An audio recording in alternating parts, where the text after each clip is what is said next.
Enrolamiento es una palabra que a mí me gusta especialmente. Es una palabra antigua, significaba el rollo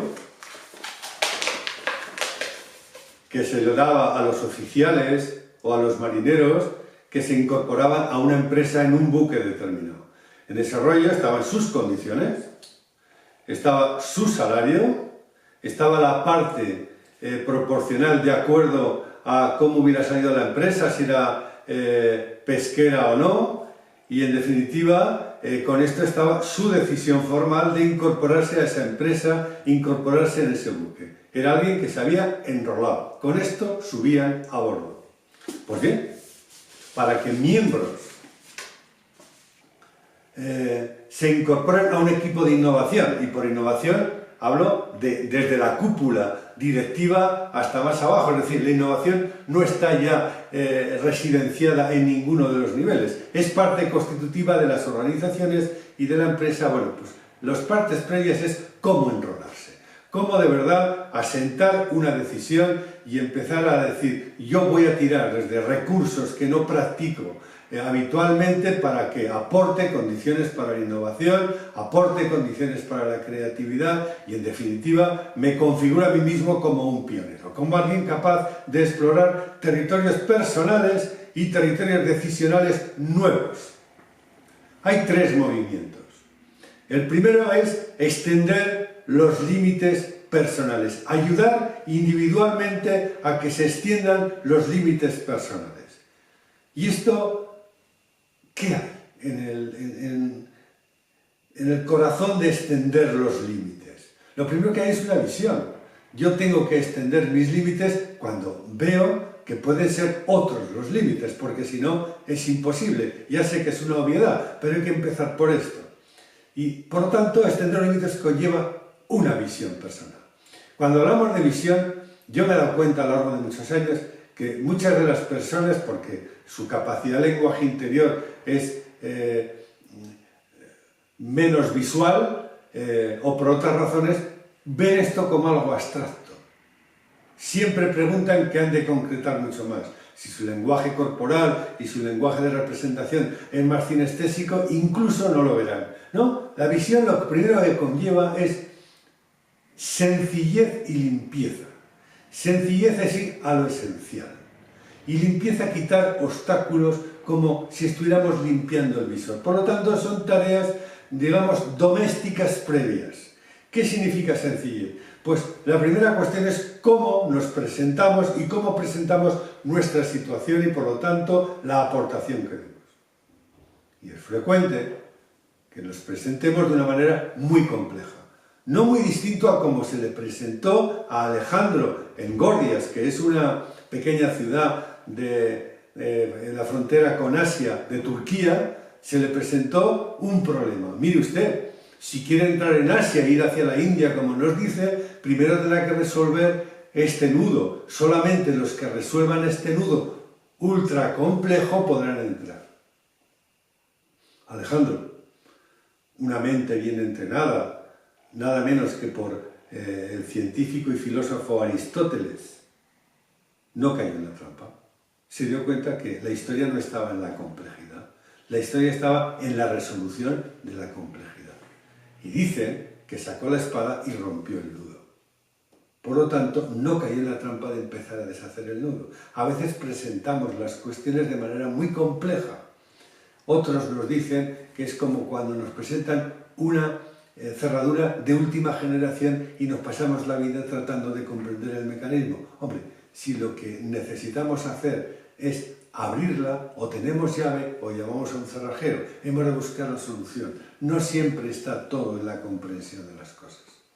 Y la comprensión de la complejidad no deja de ser muchas veces una trampa. Por lo tanto, vamos a ver que la visión conlleva primero una vuelta a la sencillez de la decisión de Alejandro Magno, o la de unos cuantos siglos después, en el siglo XIII, en Europa, en Inglaterra, Guillermo Ockham, lo que sería un protocientífico y un hombre de religión, dice que se estaba afeitando con la navaja y se dio cuenta que cualquier hipótesis científica, para sustentarse con fuerza, debiera aspirar a la sencillez.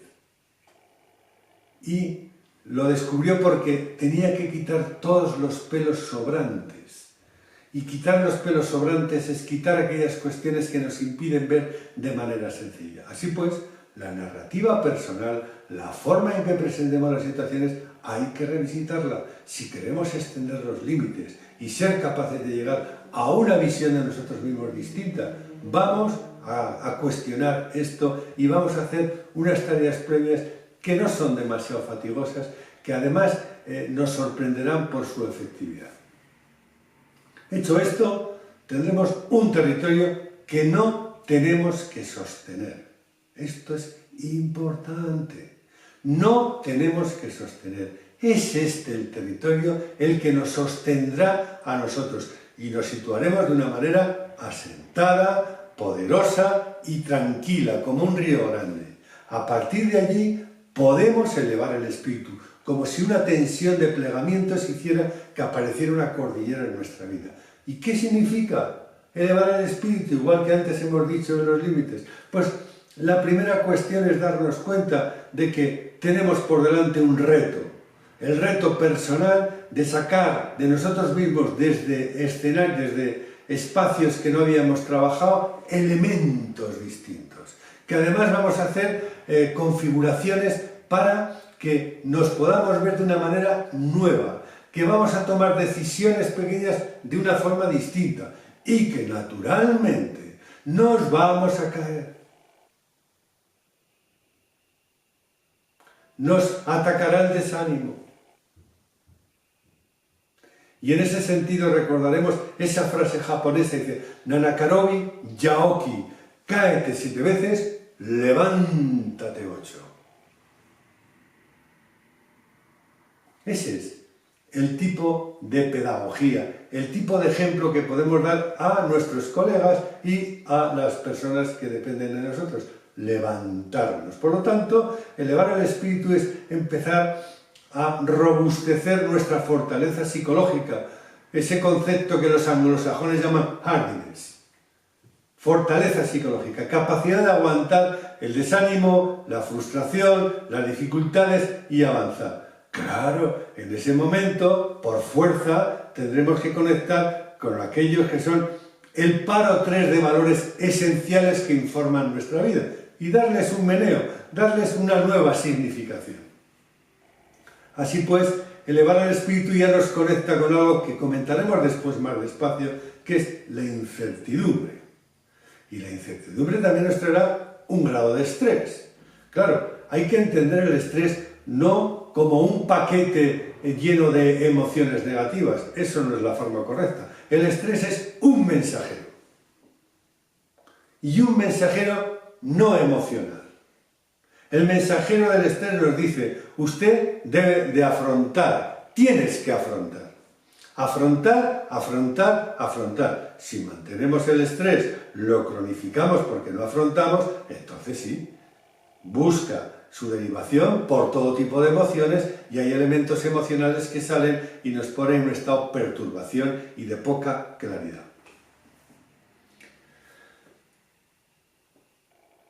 Primer elemento reconstructivo, regenerador de nosotros mismos para ese enrolamiento, hemos hablado de extender los límites. El segundo, acabamos de hablar de cómo elevar un espíritu para lograr un espíritu pionero que afronte retos. Y el tercero es la forma en que llevamos a cabo las acciones, pequeñas acciones. Es cierto que las pequeñas acciones pueden estar informadas por grandes directrices que corresponden a acciones que en el tiempo, en volumen y en naturaleza tienen mucha importancia, pero hemos de descomponerlas. De nuevo, la simplicidad. Aquí en la Armada se hizo popular algo que funciona, que es el acrónimo KISS, beso, que es el Keep it simple stupid, ¿no? El mantén lo simple estúpido. Una y otra vez hemos de mantener la sencillez. Y la acción conlleva reunir en el mismo plano y desechar otros el sentimiento, el pensamiento y la acción. Y hay que entrenarse. Hay que entrenarse, sentimiento, pensamiento y acción. Esto se va a condensar en un núcleo con fuerzas cohesivas casi como si fuera un núcleo atómico. Cuando sentimiento, pensamiento y acción salgan de nosotros, van a percutar de una manera muy potente. Pero claro, hay que entrenarse. Sentimiento, pensamiento y acción. Son modalidades de acción distintas. Un juego a primer toque con una auténtica preparación. Centraos en nosotros mismos. Nosotros nos sustentamos el territorio. Es el territorio que hemos creado quien nos sustenta. Estamos dispuestos a elevarnos por encima de las dificultades, a tirar y a manejarnos ante otros de esa manera. Y ahora vemos que podemos dirigir y actuar de manera distinta. Recuerdo que en los 70 un gran personaje, un coronel, quiso entrenar a sus pilotos de combate en una forma cognitiva distinta y encargó a Harvard un proceso que se conoce como el proceso OODA, donde decía, no es lo mismo cuando estamos a 3 o más Mach de velocidad y llevamos en bodega 4 o 5 toneladas de bombas, lo normal es que las decisiones sean distintas. Por lo tanto, quiero un proceso que ayude a mis pilotos. Y Harvard le facilitó el proceso OODA. La primera O es orientarse. Y orientarse es casi tener el ojo y la visión de un cineasta, de un buen cineasta que lo que ve con la cámara selecciona aquellos elementos que configuran el lenguaje, que es relevante. O el de un buen fotógrafo, selecciona. La segunda es observar la primera, la segunda es orientarse. A través de eso hay que orientarse. Y la tercera y la cuarta van unidas, decidir actuar. Porque una vez que te has orientado y has decidido, pasas la línea de no retorno. No vuelves a reconsiderar la decisión. Decisión y actuación están en lo mismo. Así entrenaban estos pilotos. Y en momentos en que se multiplican las decisiones, hay que dejar tanta deliberación. Estamos ya en fase de la línea de no retorno. Decidir actuar. Observar, orientarse, decidir actuar. Pues bien, son los 3 grandes módulos que sirven para robustecer el enrolamiento, hacer que nuestra decisión sea firme, que tire desde una concepción de nosotros diferente, que no será la última vez, que una y otra vez hemos de acudir a nosotros y reconstruirnos. Y extender los límites, elevar el espíritu para que seamos capaces de tener un espíritu de pioneros, de verdad de descubridores que afronten retos y entender que la naturaleza de la acción ha de cambiar en todo y que es un entrenamiento constante, nos va a facilitar la parte primera. A partir de allí entraremos en lo que es configurar los equipos. ¿Cuál es la genética de un equipo de innovación? Que ya hemos dicho que son equipos transversales, desde alta dirección hasta los niveles, si queramos, en organizaciones, empresas o grandes proyectos. Pero dije antes que comentaríamos un poco lo que es la incertidumbre. La dinámica de la incertidumbre es fascinante. Nos decía Edgar Morin, que antes de morir, que prepararse para nuestro mundo incierto es muy diferente de resignarse a lo que sería un escepticismo constante. Y hay gente que como se da cuenta que la complejidad y ese pariente que es la incertidumbre ya se ha instalado en lo cotidiano, se resigna. Pero no es esa la actitud ecológica, completa, que debemos tener ante las cosas. Pero es interesante comprender cómo va a ser nuestro comportamiento ante la incertidumbre. A veces, y esto es humano, nos sentiremos profundamente inseguros. Y en ese momento, ¿cómo queremos conjurar la incertidumbre que nos traen las decisiones, los escenarios, las situaciones? Incrementando muchísimo el control. Tenemos la fantasía de que podemos controlar todo. Y queremos controlar también la mente, las emociones, los sentimientos y los comportamientos de la gente que nos rodea.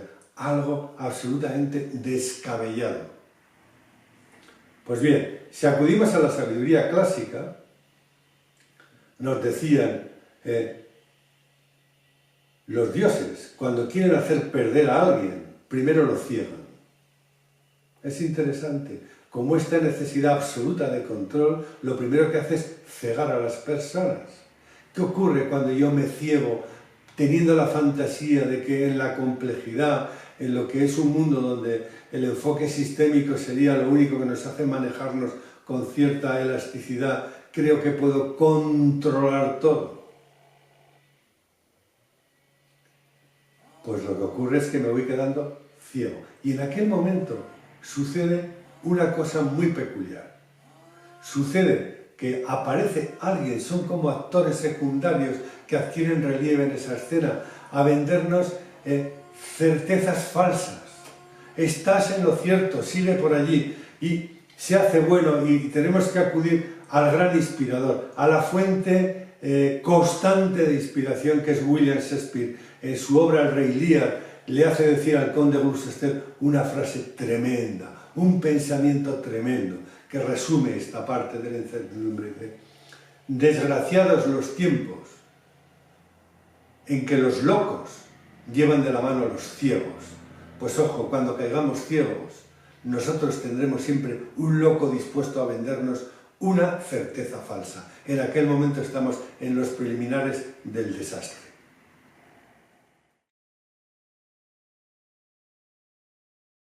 Terminamos. Si hemos hecho estas tareas de extender límites, de elevar el espíritu, de configurar nuevas maneras de acción, de entender que la ecología va a llevar una ética diferente en la forma que afrontemos la incertidumbre, porque quien quiera pilotarse a sí mismo o pilotar a otros y liderar a otros, una parte superior de incertidumbre debe ser capaz de transformarla en esperanza posible. No significa sustraer a los demás la parte alícuota de incertidumbre, pero tiene que incorporar una transformación mayor de incertidumbre. Esa es la grandeza que se debe exigir a cualquier líder. Y a partir de allí entraríamos en lo que es la genética de un equipo de innovación. Por lo tanto, aunque esté constituido, es el momento de reformular. ¿El propósito sigue manteniendo la corriente que nos lleva? ¿Las metas son las correctas y las podemos desmultiplicar en objetivos generales? Estos valores habría que redimensionarlos y habría que darles nuevos atributos y nueva significación, porque este es el frontispicio de este edificio. El propósito, las metas, los valores. A partir de allí, si las funciones previas de enrolamiento individual se han hecho, el compromiso frente a esto será rápido. Será rápido. Y será un compromiso equilibrado. No habrá sobrecompromiso, ni desde luego infracompromiso. Y por último, de aquí se derivará un reparto compartido de responsabilidades en términos de equipo y también de asignación de responsabilidades individuales. Solo nos quedará una cosa en esta genética de un equipo innovador, un equipo pionero. ¿Qué forma de hacer vamos a llevar? En herramientas, en toma de decisiones, en configurar nuevas comunidades y extendernos relacionalmente, y todo esto hará que este equipo vaya fluido. Pero la última parte, la configuración del equipo, empieza a adelgazar, se va muy rápido, casi el doble de rápido que hace unos años, mientras que la primera parte, la redimensión personal, el enrolamiento, ha de ser mayor en profundidad. No hay innovación que parta de afuera, parte de las condiciones que creamos desde dentro. Gracias.